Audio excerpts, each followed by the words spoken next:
Hi, my name is Jason Shaw. I'm a technical marketing engineer in the UCS product group. This video is part of the UCS Advantage series designed to highlight the products and tools available to customers that are using the unified computing system. And this segment is going to cover managing UCS servers at scale using the UCS Central product.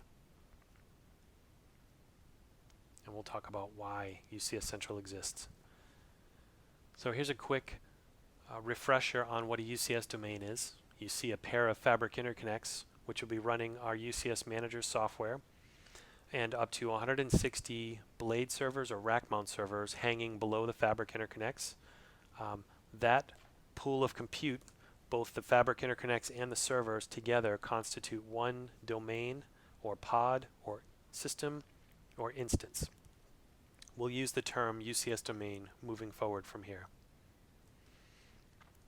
So UCS Manager in this case is the single focal point.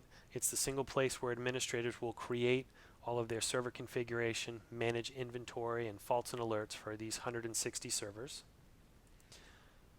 All that configuration is stored inside of the fabric interconnects. Now over time, as the UCS domains exceed the capacity of one UCS domain, when they get past either used up all their ports on the fabric interconnects, or they've got greater than 160 servers, they're into their next domain. Maybe they have UCS domains in different data centers as well. For every UCS domain, there's a unique set of pools, policies, service profiles, VLANs, and vSANs that need to be managed. And you can see over time, as you keep adding UCS domains, you've got more and more sets of configuration to manage, and that can become painful over time. There's some sets of configuration that you'd want to keep consistent, like maybe your BIOS policies, and other sets of configuration that you want to be sure is unique and doesn't overlap. Things like your MAC address or worldwide names or UUIDs are identifier pools where you want to make sure that those configurations are unique across each domain. So we developed the UCS Central product to help administrators manage many UCS domains and ultimately many sets of server configuration. So here's the UCS Central product, and we normally refer to UCS Central as in four different ways. It's a configuration tool, it's an information dashboard, it's an object repository, and it's a workload manager. So from a configuration tool perspective, within UCS Manager, I can choose to register that UCS domain to UCS Central, which by itself doesn't actually change any configuration inside the UCS Manager. By default, it just enables more information to be available. Once I register a UCS domain with Central, I now have the ability to opt into configuration that's been created in Central. Some of my administrative settings, things like authentication, my time zone or my NTP server configuration, my SNMP configurations, the ability to have Central come in and take my UCS Manager backups regularly and store them in Central. These configuration settings can be created one time and used in many places, as you see here. I've got a set of configuration that I'm using in 3 different domains in Chicago. I've got another set of configuration that I'm using in LA, and I've got a third set of configuration that I'm using in my New York data centers. Now, as an information dashboard, we now have the ability to view all of the faults, events, inventory, and statistics from all of these remote domains in one place. Once I register the UCS domains, again, without actually opting into any new configuration changes, this administrator that's looking at UCS Central can actually see all of this information in one place and not have to log into multiple UCS domains to see faults and alerts or inventory or statistics. So as an object repository, I mentioned earlier, rather than having to create MAC address pools, worldwide name pools, UUID pools, all of the different server policy types, BIOS settings, firmware policies, adapter policies, NIC policies, I can create all of these pools and policies and templates, VLANs and vSANs, all within UCS Central, and use them in all of these remote UCS domains. Now, as a workload manager, rather than going into each UCS manager and creating service profiles and deploying those on my blades or rack mount servers, I can create global service profiles with global policies using global identifiers that live in UCS Central but can be deployed into any of these remote data centers.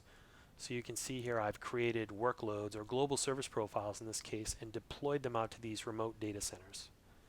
I can place them wherever they're needed based on how much capacity I have in each of these domains. I can control them. I can power the workloads on, power them off. I can manage the changes in UCS Central and not have to go into each UCS manager. I can even move those workloads around. Maybe I have enough capacity in LA. I can actually take a service profile that was running in the Los Angeles data center on one of the UCS domains and move it to Chicago where it's needed more. So you can see at a high level, these are some of the core functions of UCS Central. It's an information dashboard where a server administrator can have access to all of the inventory, faults, and alerts and statistics across many UCS domains, all from one place. UCS Central supports up to 10,000 servers being managed. No limit on the domain count. I can create domain policies and consume them within these remote data centers. I can use UCS Central as a global object repository, again creating one global MAC address pool as an example, and having all of my remote UCS domains use MAC addresses that have been created in that one global pool, and that allows me to ensure that there's no overlap, no conflicts, and I have a central way to manage all of the server configuration.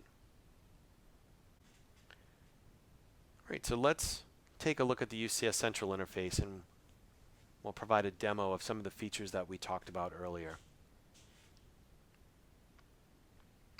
So when we first log into UCS Central, you can see I've got fault totals at the top, and that's for all of the domains that we have registered, which you can see towards the middle of the screen. We've got some capacity information as well. We're going to register a new domain into Central so we can see that process. This is a UCS Mini that's not yet registered. So we'll click on the register link.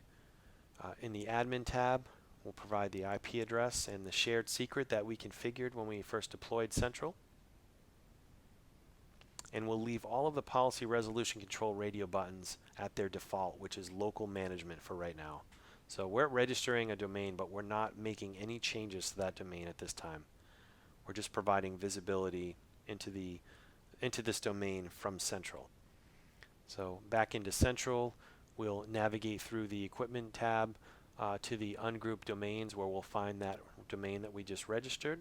And you can see we instantly have access to a deep set of inventory, faults and alerts, power controls, KVM. So all the controls, hopefully, that we might want to manage centrally and not have to go in and out of each UCS manager.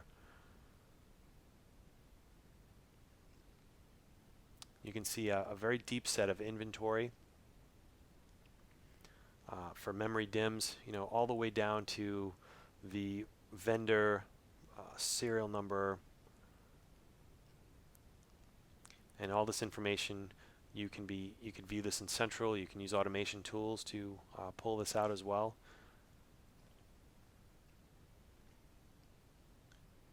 Great. So we're going to take a look at the fault summary next. In this fault summary tab, again, this is access to all the faults and alerts across all the domains. We can look at it by UCS domain, by severity type, by category of fault that you see here.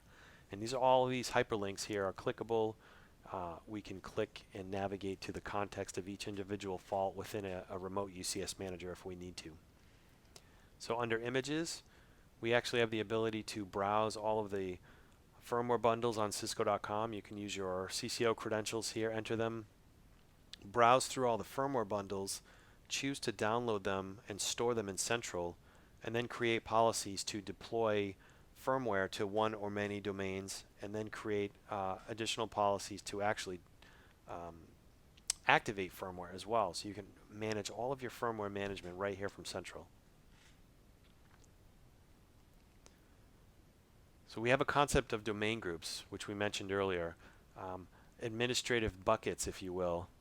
It has a hierarchy, so there's a root level at the top and up to 5 sub-levels, if you will, of domain groups or subdomain groups. So we're going to work with root, Pacific, and Las Vegas right now. And the concept is if I create a policy in a domain group and I elect to resolve that policy from Central, you saw those policy resolution knobs in UCS Manager. If I choose to resolve those, I'll first look in my domain group in which I've been added. If I don't find a policy there, I'll actually continue to resolve up the hierarchy until I find a match.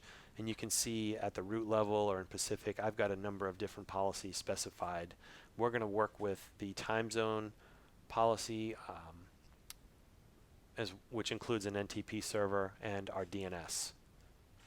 So when we go back to UCS Manager, we're going to elect to resolve time zone management and DNS management globally. And then we're going to go and add our UCS domain into one of those domain groups so that we can actually activate a change in the system.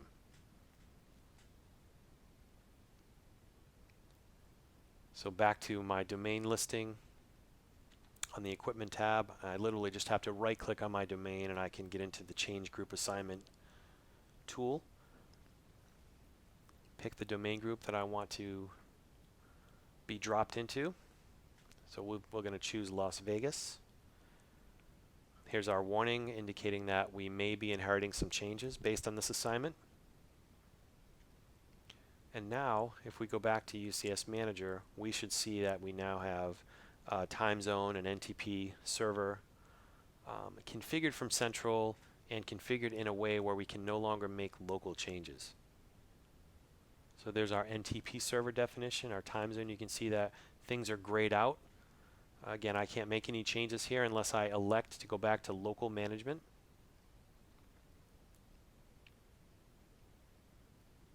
There's our DNS IP address as well. So some of these we inherited from our local domain group and others we resolved up to Pacific. For example, time zone was a great policy to have maybe multiple domain groups that are in a Pacific time zone resolve that same time zone. So back to the UCS Central interface, we're going to look at servers now. This is where you can define and manage global service profiles, global policies, global templates. So I've got a service profile named Bob. I've got a couple of network interfaces defined with a global VLAN. It's actually called a VLAN alias. I can create a named VLAN and specify a VLAN ID, and that VLAN will actually get deployed along with these policies, these global policies, deployed out to a remote domain when I choose to assign this service profile to a blade or a rack mount server in one of my remote UCS domains. So let's do that now. We're going to click Properties on Bob, and we can take a look at the process for finding a resource. In this case, I don't have any server pools set up, but certainly if I did, that would be a very easy way to assign the service profile. We're going to walk through, and you can see I can get very specific in my search criteria. I'm actually going to go specifically to that domain that we registered. Search for all the available hardware. I know I have one blade and one rack. So we're going to grab blade 1, assign that service profile, and when we hit save, we get quite a bit of status information on this page. I can see some of the same state information that I might look at in UCSM. Certainly the overall status of config tells me that if I were to go back to UCS Manager, I'm going to find Bob most likely assigned to blade 1, chassis 1. And let's take a look at that now so we can see how we can differentiate global resources from local resources. So very similar status here. I see a service profile Bob. I see it in config mode on blade 1. When we look at some of the logical configuration, you can see that Bob has a green dot. That green dot is the indication that this is a global resource. This is something that was brought down from Central, copied down into UCS Manager, but it is actually an object that lives in Central. It's not something I can edit here. You can see my VLAN, my Bob VLAN, VLAN 234, was brought down specifically to support this service profile. Now, if I were to go back to Central and remove the service profile, all of these policies would clean up and remove themselves from the domain if they're no longer needed. And you can see we've got Bob, again, fully assigned and in an operational state. So to recap, we've talked about how UCS Central can be used to centralize server configuration, allow administrators to have a single place to manage the UCS configuration for up to 10,000 servers, create pools, policies, and templates within UCS Central and deploy them to registered UCS domains, or even for an administrator to have an information dashboard where they can review faults and alerts or view inventory for all of the infrastructure. Thank you for watching.